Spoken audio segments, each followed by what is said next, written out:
ini barangkali juga mewakili pertanyaan dari saudara-saudari kita yang lain terkait dengan hal yang dimaksudkan. Idealnya memang tempat wudhu itu berpisah dengan toilet. Mengapa? Karena di dalam tempat wudhu itu kita juga menyertakan ya berbagai macam kalimat-kalimat thayyibah yang mengiringi proses wudhu, baik sebelum ataupun setelah wudhu itu dilangsungkan. Ya, bukankah kita saat berwudu kan mengucapkan bismillahirrahmanirrahim, kan? Sebagai mula kita mengerjakan segala kebaikan dengan dasar yang Nabi sabdakan, kullu amrin tibalin la yubda'u fihi bismillahirrahmanirrahim fahuwa abtar. Dan itu juga sebagai ekspresi ungkapan gambaran atas niat yang kita tujukan dari wudu itu, kita arahkan untuk mendapatkan ridha Allah Subhanahu wa taala. Kemudian juga di akhir wudu kita juga kan berdoa, ya kan, dengan mengucapkan syahadatain, syahadu an la ilaha illallah, syahadu anna muhammadar rasulullah. Kemudian kita mengatakan Allahumma ja'alni minat tawwabin wa ja'alni minal mutatahhirin. Kalau kita mau kemudian tambahkan juga dengan doa wa ja'alni min ibadikas salihin.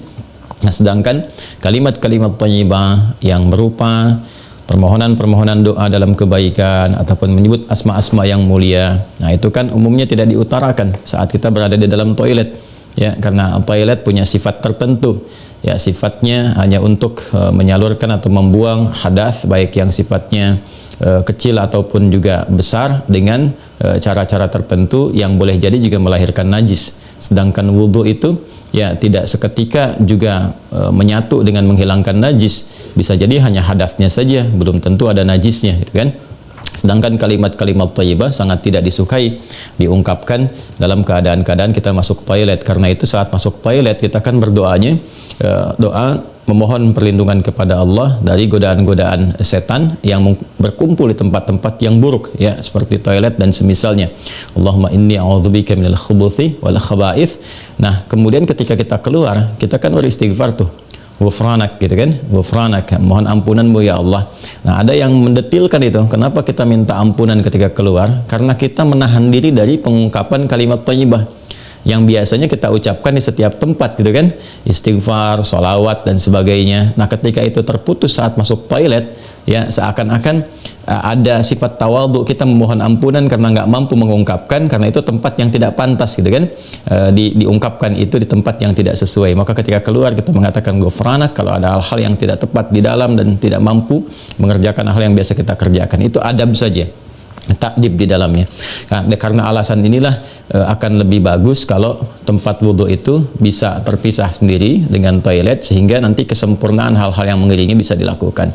Bila pun memang keadaannya tidak memungkinkan dan hanya ada itu dan bisa didapatkan di dalam berbagai kondisi, ya, Anda ke mall misalnya kan, tidak ada tempat spesifik wudhu, taruhlah gitu, demikian kondisinya, atau bahkan dalam kondisi tertentu, bahkan saat haji atau umrah yang begitu padat tempat wudhunya misalnya, dan Anda hanya menemukan ada toilet tapi ada keran yang disiapkan terpisah, gitu kan, di dalamnya itu.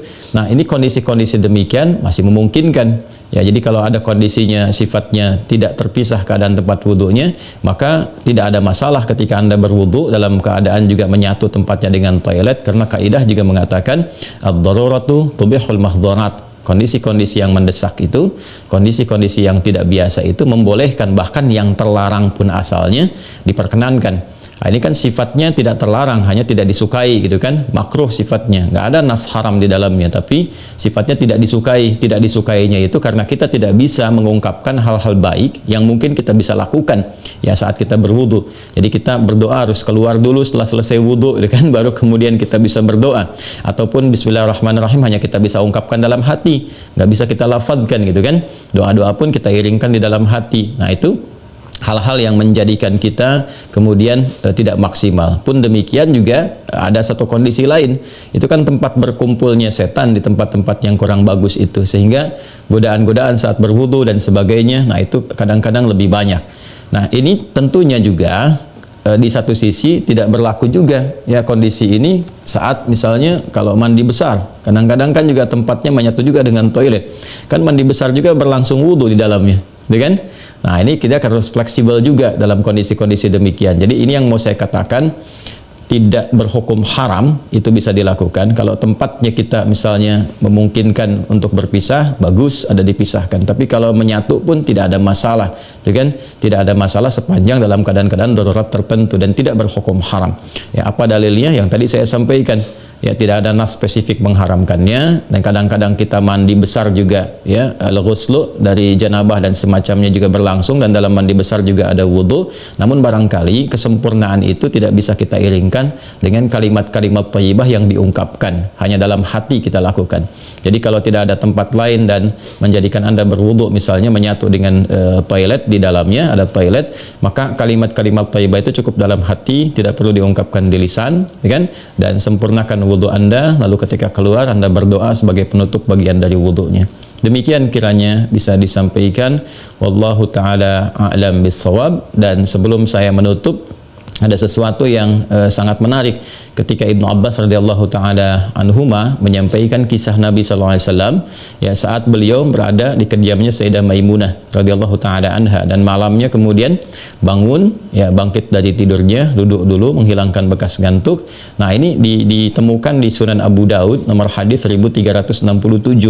Tsumma dhahaba ila syanin mu'allaqah. Kemudian beliau pergi ke tempat tertutup. Nah, syanin mu'allaqah ini enggak disebutkan tempat tertutupnya. Apakah dia sifatnya mirhad, ya kan?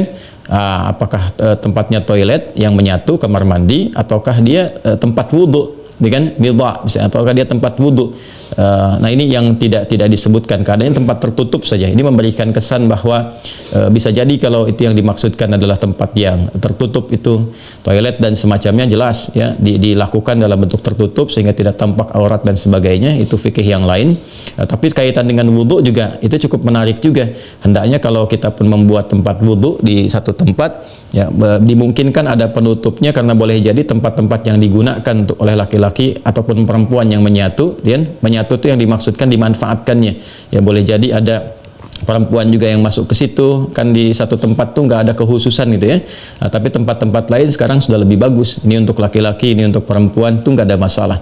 Tapi kalau tempat yang digunakan untuk menyatu, dia hendaknya ada penutup sehingga nggak semua orang bisa mengakses ke dalamnya dengan batas-batas tertentu.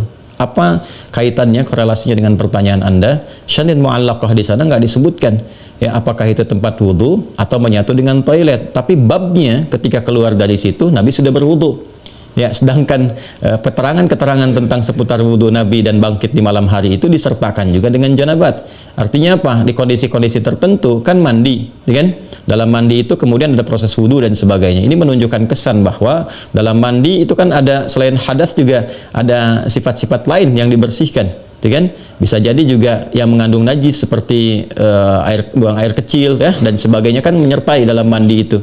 Nah, ini memberikan kesan bahwa tidak ada hukum spesifik haram untuk mengerjakan wudhu di dalamnya, karena ada proses yang tadi saya sebutkan. Tapi lebih disukai kalau hanya untuk wudhu semata, tidak disertai dengan mandi yang lainnya, kalau ada tempat yang terpisah sehingga bisa menyempurnakan bacaan-bacaan yang dimaksudkan. Demikian Mas Wildan, ya, semoga bisa dipahami dengan baik. Allah Ta'ala alam bisawab.